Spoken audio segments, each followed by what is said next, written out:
Hello అండి. ఈ summer గడవడం కొంచెం కష్టంగానే ఉంది. మాకైతే ఇంకా ఇబ్బందిగా ఉంది. పెంట్ హౌస్ కదా, కొంచెం ఎక్కువ వేడిగా ఉంది.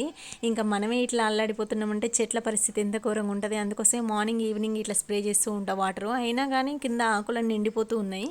సో నాకు మ్యాక్సిమం నేనైతే మార్నింగ్ ఈవినింగ్ సమ్మర్ స్టార్ట్ అయినాక లాస్ట్ మంత్ నుంచి ఎక్కువ ఎండలు ఉన్నాయి కాబట్టి ఇంకా లాస్ట్ మంత్ నుంచి బాగా వాటర్ కొట్టేస్తున్నా. అయినా కానీ ఇంకా మనీ ప్లాంట్ చాలా వరకు ఆకులన్నీ ఖరాబ్ అయిపోయినాయి. ఇంకా చాలా వరకు తీసేసాను. ఇంకా చాలామంది ఏంటంటే పెంట్ హౌస్ కదా కష్టంగా ఉందనేసి మేము కూడా చాలామంది సజెస్ట్ చేశారు ఏసీ తీసుకోండి అనేసి. ఇంకా మేము కూడా తీసుకుందాంలే అనుకున్నాము. ఆ ప్లానింగే ఉండే మా హస్బెండ్ తీసుకోవడానికి చాలా వరకు ట్రై చేశారులే. కానీ ఇంకా నేనే లాస్ట్ ఇయర్ మేము వేరే కొంచెం అవసరం ఉండి వేరే వాళ్ళ దగ్గర అమౌంట్ తీసుకున్నాము, అది ఇచ్చేసాము. మేము లాస్ట్ ఇయర్ తీసుకున్నది 1 year అయిపోయింది లాస్ట్ మంత్కి. అది ఇచ్చేయడం కోసం అని వెయిట్ చేసాము. ఇంకా మనం ఆ అమౌంట్ ఇవ్వడం కోసం అది ఆపేసి మనం ఏదో తీసేసుకొని ఎంజాయ్ చేసిన దానికంటే అప్పు ఉంచుకొని మనం ఎంజాయ్ చేసినా హ్యాపీగా ఉండదు. సో ఫస్ట్ అయితే ఆ అప్పు తీసేసిన తర్వాత మనం బయట పడుకున్నా కానీ హ్యాపీగానే ఉంటుంది. మాకు ముందు ప్లేస్ ఉంది కదా చాలా. సో మేము బయట చాలా వరకు పడుకోవట్లేదు, డోర్స్ తీసి పడుకుంటున్నాం. మాకేం టెన్షన్ లేదులేండి దొంగల భయం అలాంటిది. ఎందుకంటే ఆ, ఏమంటారు, ప్రతి ఒక్క పోల్కి ఇక్కడ మనకి సీసీ కెమెరాస్ పెడతారు. అదేంటంటే ముందు ఊడ్చింది నేనే, ఊడ్చి ముగ్గేసి వచ్చాను. ఎందుకంటే మేము మంత్లీ ముగ్గురం చేంజ్ అవుతూ ఉంటాం కదా, 10 days ఒకళ్ళు, 10 days ఒకళ్ళు, 10 days ఒకళ్ళు. సో ఇప్పుడు ఈ 10 days నాదన్నమాట ముగ్గేయడానికి. ఇంకా ముగ్గేసి వచ్చేసరికి మా హస్బెండ్ ఏం చేసిండనంటే ఇక్కడ వెజిటేబుల్స్ నేను పక్కన పెట్టేసి వెళ్ళాను. ఫ్రిడ్జ్ నుంచి తీసి పక్కన పెట్టేసి ఇవి చాలా మసాలా కోసం వండుదామనేసి అవి తీసి ఉడకబెట్టేయడానికి అవి పెట్టేసిన నేను వెళ్ళాను. వెళ్ళి వచ్చేసరికి ఇంకా వెజిటేబుల్స్ కట్ చేసి ఉంచాడు. యాక్చువల్గా ఏంటంటే టమాటా ప్యూరీ చేస్తే బాగుంటుండే, నేను కూడా మర్చిపోయినా. కట్ చేసి ఉండేసరికి ఇంకా చాలా మసాలా కోసం నేను మిక్సీ పట్టడం మర్చిపోయినా టమాటాని. ఇంకా అలాగే ఉండేసరికి కొంచెం గ్రేవీ లాగా రాలేదు, జస్ట్ మామూలుగా కర్రీ కొంచెం వాటరీగా అనిపించింది.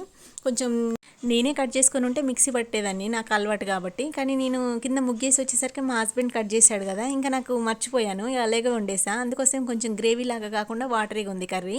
ఇంకా ఫైనల్గా మా బాబుకి ఏంటంటే ఇక్కడ బాదము అండ్ నెక్స్ట్ వాల్నట్స్ నానబెట్టాము. మేము మ్యాక్సిమం డైలీ పెడుతూనే ఉంటాము. సమ్మర్ హాలిడేస్ కదా, ఇప్పుడు బాగా మర్చిపోతున్నాము. స్కూల్ టైంలో అయితే రెగ్యులర్గా పెడుతూనే ఉంటాము. అక్కడ గ్యాస్ వేస్ట్ అవుతుంది. యాక్చువల్గా ఇప్పుడున్న రేటుకి అసలు గ్యాస్ వేస్ట్ చేయడం అంటే చాలా కష్టమైన సిచ్యువేషను. ఇంకా ఏంటంటే చాలామంది రెంట్ హౌస్ చూసి ఏమంటున్నారనంటే, అమ్మ 4500లో విలేజెస్లోనే రావట్లేదు కదా, మీకు అక్కడే బాగానే వచ్చింది అన్నట్టుగా. యాక్చువల్గా నేను ఈ వీడియో కాదు, అంతకుముందు వీడియో నేను మా 4500 రెంట్ హౌస్ గురించి పెట్టినప్పుడే చాలామంది చాలా కామెంట్స్ చేశారు. అంత తక్కువ రెంట్లో ఉంది, మీకు చాలా అంటే ఒకవేళ లక్కీ లాగా చెప్పారనమాట, మీరు చాలా లక్కీ, అంత తక్కువ రెంట్లో మంచిగా ఉంది అనేసి. సో నేను అంతకుముందు వరకు బాగా డిసైడ్ అయి ఉన్నాను, రూమ్ చేంజ్ అవ్వాలి అనేసి. నేనేంటంటే మ్యాక్సిమం ఒక 1-2 years ఉంటాను అంతే ఒక రూమ్లో. నాకు ఇంకా ఆ తర్వాత ఉండాలనిపించదు. ఇంకా వేరే ఎక్కడైనా కొత్త ఇంట్లో మళ్ళీ మంచిగా ఉన్న ఇంట్లోకి వెళ్ళాలి అన్న థాట్లో ఉంటా. ఇంకా అందరు కామెంట్స్ చూసిన తర్వాత అప్పుడు రియలైజ్ అయ్యాను నేను, ఓకే ఈ ఇల్లే బెస్ట్. నేను కూడా ఇంకా వెళ్ళి రూమ్స్ వెతికినప్పుడు చెక్ చేశాను అనమాట చాలా వరకు. సో ఎక్కడ చూసినా కానీ సింగిల్ బెడ్రూమ్ కూడా 7,000 8,000 ఉన్నాయి. అందుకోసమే ఇంకా నాకు అర్థమైంది, మాకు ఇప్పుడు మేము ఉంటున్న ఇల్లే చాలా బెటరు.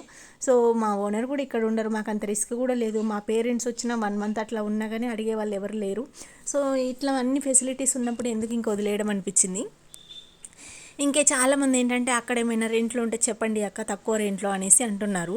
ఇక్కడ మా వెంచర్లో చాలా టూలెట్స్ ఉన్నాయి, నెక్స్ట్ ఆపోజిట్ వెంచర్లో కూడా చాలా టూలెట్స్ ఉన్నాయి. కానీ అన్ని డబుల్ బెడ్రూమ్స్ ఉన్నాయి. ఇట్లా ఇట్లా ఏంటంటే ఈ వెంచర్స్ కాబట్టి 1-2 ఇల్లులు మాత్రమే ఇట్లా 2 floors 3 floors అట్లా వేశారు, చాలా తక్కువ వేశారు. సో మళ్ళీ మా పక్కన ఉన్న బిల్డింగ్లో కూడా అట్లా 2 floors అట్లా ఉంది, కానీ అక్కడ కూడా రెంట్ ఎక్కువనే ఉంది. మా బిల్డింగ్లో కొంచెం తక్కువ ఉంది. కింద ఫ్లోర్ కానీ ఏమంటారు గ్రౌండ్ ఫ్లోర్ కానీ అన్ని ఫ్లోర్స్లలో మా ఇంట్లో అంటే ఇక్కడ మాత్రమే తక్కువ ఉంది. కింద వాళ్ళది కూడా డబుల్ బెడ్రూమ్స్ కూడా 8,000 అంతే, చాలా పెద్దగా ఉంటాయి అవి. సో చాలామంది ఇల్లులు ఉంటే చెప్పండి అంటున్నారు, కానీ ఇల్లులు చాలా ఉన్నాయండి టూలెట్స్. కాకపోతే ఏంటంటే రెంట్లు మాత్రం 10,000 12,000 అట్లా ఉంది, ఇండిపెండెంట్ ఇంకా సింగిల్ ఫ్లోర్ అన్నమాట అది. సో ఎవరికైనా ఇంట్రెస్ట్ ఉంది అట్లా ఓకే 10,000 12,000 అంటే. ఇక్కడ ఏంటంటే నేను వాకబుల్ డిస్టెన్స్ కాదు, డ్యూటీస్ చేసే వాళ్ళకి లేడీస్ అయితే అంటే ఆటోస్ ఉంటాయి, బుకింగ్స్ ఉంటున్నాయిలే ఇప్పుడు. కానీ కొంచెం హైవే దగ్గరలో ఉండాలి అనుకుంటే మాత్రం కొంచెం లోపలికి ఉంది. సో హైవేకి అంత దగ్గరలో లేదు. సో అదే నేను చెప్పేది. సో చాలామంది సజెస్ట్ చేశారు, ఇంకా ఇంకా కూడా షాక్ అవుతూనే ఉన్నారు. 4500కి విలేజెస్లోనే వస్తలేదు, మీకు బాగానే వచ్చింది అనేసి. సో నేనైతే ఇంకా ఆ తర్వాత ఇంకా నేను డిసైడ్ అయ్యాను, వద్దు ఇంకా ఈ ఇంట్లో నుంచి చేంజ్ అవ్వద్దు అనేసి. ఇంకా మా హస్బెండ్కి అదే చెప్పాను, ఆ ఓనరు ఏపీయకపోయినా కానీ నువ్వైనా వేయించు పెయింట్ అనేసి. మా ఆయన టెన్షన్ పడతాడు ఏంటంటే, అడగండి కొంచెం పెయింట్ వేపియమని చెప్పు, ఆ డోర్స్ కొంచెం ఖరాబ్ అయినాయి చేపియమని చెప్పు అని అంటే, మనం ఏదైనా అడిగినామనుకో అన్నీ చేపిస్తుంది. చేపించిన తర్వాత రెంట్ పెంచింది అనుకో మనం ఏం చేస్తాం? సో అడగకుండా సైలెంట్గా ఉండడం బెస్ట్ అని అంటాడు. ఇంకా మనం అడిగితేనే కదా తెలుస్తుంది తను పెంచుతుందా లేదా, చేపిస్తుందా లేదా అనేసి. కానీ మేము కూడా డిసైడ్ అయ్యాము.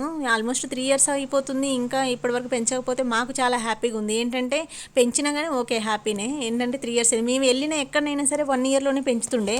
ఎవ్రీ ఇయర్ 500 కంపల్సరీ పెంచుతుండే. ఇక్కడనే 3 ఇయర్స్ అయినా పెంచలేదు. మేము మెయిన్గా మారకపోవడానికి ఇది కూడా ఒక రీజన్. 4500 రెంట్ హౌస్ ఒకటైతే ఆమె 3 ఇయర్స్ అయినా పెంచలేదు. కనీసం సీరియస్ అవ్వడము, ఒక మంత్ లేట్ అయినా రెంట్ అట్లా సీరియస్ అయ్యేటోళ్ళు కాదు, వాళ్ళు అడ్జస్ట్ అవుతారు. సో యాక్చువల్గా ఏంటంటే 6th రోజు 7th రోజు కరెంట్ బిల్ రాగానే అన్ని టోటల్ చేసి పంపిస్తుంది. Current bill, water bill, next మన రెంట్, మెయింటెనెన్స్ ఇట్లా ఉంటాయి కదా, అవన్నీ టోటల్ చేసి పంపిస్తే సాయంత్రం వరకల్లా మా హస్బెండ్ రెంట్ పంపించేస్తాడు. అంతే. ఇంకా అంతకు మించి ఇంకా ఏ క్వశ్చన్స్ తను అడగదు, ఏమీ ఇది అవ్వరు. ఇంకా నా పని అయితే ఇల్లు తుడవడం అయిపోయింది. ఇంకా గిన్నెలు ఉంటే కడిగేసిన, బట్టలు మడతేసి యాక్చువల్గా ఇంకా మార్నింగ్లోనే ఇంకా పని అంతా క్లియర్ అయితే హ్యాపీ. నేను నైటే బట్టలు వేసేస్తున్నా, ఈ సమ్మర్ కాబట్టి ఇంకా డే టైంలో వేస్తే ఒక్క రోజులోనే పేలిపోతాయి మొత్తం కలర్ అంతా. ఇంక ఇది సాయంత్రం టైము మొత్తం కడిగేసిన, ఆ రోజు ఈవినింగ్ది ఇది. యాక్చువల్గా మొత్తం కడిగేసి అయినా కానీ ఎంత వేడిగా ఉందంటే కింద సాప వేసిన ఆల్మోస్ట్ 7-7:30 అవుతుంది. వేడిగా వస్తుంది అప్పటికి ఇంకా గాలి, ఇంకా అంత ఘోరంగా వస్తుంది. కింద సాప వేసినా కానీ అసలు ఎట్లా అంటే కింద కూర్చుంటే, కింద అయితే కూర్చోలేము, ఇంకా మనం సాఫ్ వేసినాం కాబట్టి కొంచెం కూర్చోవడానికి అవుతుంది. మేము క్యారమ్ బోర్డు అట్లా ఆడదాము. సో బయట మాకు మంచి ప్లేసే ఉంటుంది కాబట్టి పిల్లలు అట్లా ఆడుకుంటారు బాగానే. స్లాబ్లలో ఉన్న మనమే ఇలా ఫీల్ అవుతుంటే, రేకుల షెడ్లల్లో రోడ్ల మీద చిన్న పిల్లల్ని వేసుకుని ఆడుకునే వాళ్ళు, టెంపుల్స్ దగ్గర ఉన్న వాళ్ళ సిచ్యువేషన్ ఎంత ఘోరంగా ఉంటుంది. అలాంటివి చూసినప్పుడు అనిపిస్తుంది దేవుడు మనకు బెటర్ లైఫే ఇచ్చాడు అనేసి. అలాంటి వాళ్ళేమో మనలాంటి వాళ్ళని చూసి అబ్బాయి ఇలా ఉన్నా బాగుండు నా లైఫ్ అనుకుంటాం. మనమేమో మనకంటే ఉన్న వాళ్ళని చూసి నా లైఫ్ అలా ఉంటే బాగుండు అనుకుంటాం. మనిషి అన్నాకనే ఎక్కడ లైఫ్లో సాటిస్ఫై అనేది ఉండదు. సో వీడియో నచ్చితే లైక్ ఇవ్వండి.